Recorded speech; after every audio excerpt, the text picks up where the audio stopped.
Bismillahirrahmanirrahim. My name is Ahmed Huraira from SP21 Department of Computer Science. آج کا میرا topic ہے history of Mughal garden وا۔ کہتے ہیں کہ مسلمانوں کا بہت سا اثاثہ تو ہندوستان میں رہ گیا ہے۔ یہ بات اپنی جگہ درست ہے، مگر ہماری پیاری زمین پر اب بھی مسلم بادشاہوں کے بہت سے آثارات اور واقعات موجود ہیں۔ اسلام آباد سے پشاور کی طرف جاتے ہوئے حسن ابدال سے 3 کلومیٹر پہلے بائیں طرف ایک پتلی سی سڑک مڑتی ہے۔ تقریباً 500 میٹر کے چلنے کے بعد مغلیہ باغات آپ کے سامنے موجود ہوں گے۔ کسی زمانے میں اس سڑک کے دونوں اطراف لوکاٹ اور مالٹے کے درخت وافر مقدار میں موجود تھے۔ مغلیہ باغات جنہیں ان دنوں واہ گارڈن کے نام سے جانا جاتا ہے۔ موجودہ صورتحال کو مد نظر رکھتے ہوئے کووڈ-19 کی وجہ سے باغ کو مکمل طور پر بند کر دیا گیا ہے، جس کے باعث باغ کے اندر میرا جانا ممکن نہ ہو سکا۔ جیسے ہی آپ مغل گارڈن وا کے اندر داخل ہوں گے تو آپ کو مغل گارڈن کی لکھی ہوئی ہسٹری نظر آئے گی۔ وا کا نام جلاسر ہوا کرتا تھا۔ ایک روایت ہے کہ سن 1607 کو مغل بادشاہ جہانگیر کابل جاتے ہوئے جب یہاں سے گزرے تو اس خوبصورت جگہ میں پڑاؤ ڈالا۔ واہ گارڈن سے ملحق پہاڑی سے اس زمانے میں سینکڑوں چشمے پھوٹا کرتے تھے، جو بڑھتی ہوئی آبادی کے تاب نہ لاتے ہوئے سوکھ گئے۔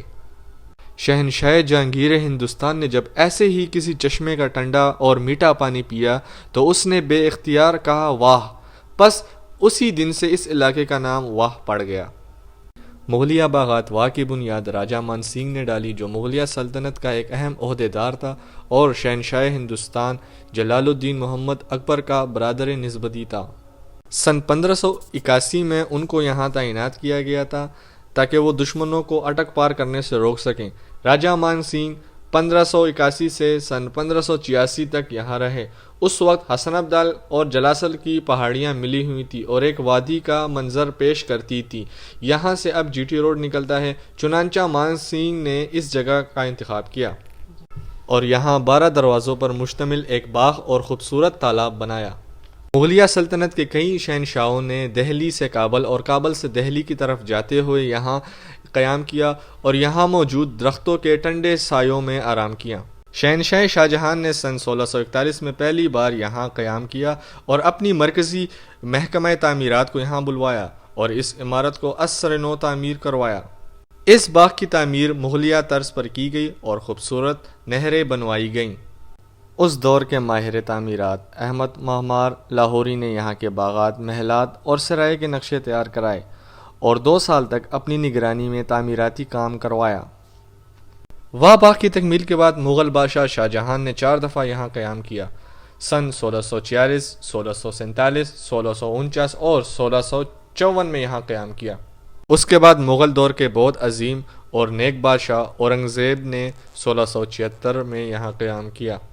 اس کے بعد سن 1747 سے 1826 کے دوران احمد شاہ درانی اور پھر 1826 سے 1849 کے دوران سکھ رول کے دوران یہ باغ بہت متاثر ہوا۔ پھر جب انگریزوں کا دور آیا تو سن 1865 میں برٹش حکومت نے یہ باغ نواب سکندر محمد حیات خان کے حوالے کر دیا تھا۔ محمد حیات کی قبر اب بھی تالاب کے کنارے موجود ہے۔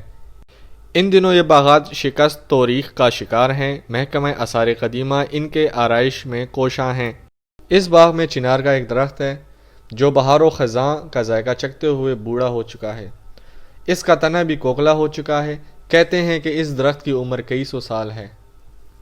عہد رفتہ کا ایک میز جسے پتھر اور اینٹوں سے بنایا گیا تھا، جس میں موجود پولوں کا ڈیزائن اس زمانے کی کاریگری کا ثبوت ہے۔ تالاب سے ہو کر نہر میں بہتا ہوا پانی، یہ پانی اتنا صاف و شفاف ہے کہ اس میں آپ اپنا عکس دیکھ سکتے ہیں۔ اینٹوں سے بنی یہ عمارت بھی اپنی مثال آپ ہے۔ نیم تاریکی میں ڈوبے اس زینے نے زمانے کے کتنے اتار و چڑھاؤ دیکھے ہیں، اور اس زینے نے گھوڑوں کے ٹاپوں کی آوازیں سنی ہیں اور گرد اڑاتے قافلوں کی راہ دیکھی ہے۔ موسم گرما کے شروع میں بہت سے مقامی افراد مغلیہ باغات کا رخ کرتے ہیں اور باغ میں موجود ٹھنڈے پانی کے چشموں اور تالاب کے پانی سے لطف اندوز ہوتے ہیں۔ بظاہر تو باغ میں موجود ٹھنڈے پانی کے چشموں اور تالاب کے پانی سے لطف اندوز ہوا جا سکتا ہے، لیکن یہ لطف اندوزی باغ میں موجود پرانی عمارات اور تالاب میں بگاڑ کا سبب بن رہی ہے۔ تو یہ تھی مغل گارڈن واک کی مختصر سی ہسٹری۔ امید ہے آپ کو میری پریزنٹیشن اچھی لگی ہوگی۔ اللہ حافظ۔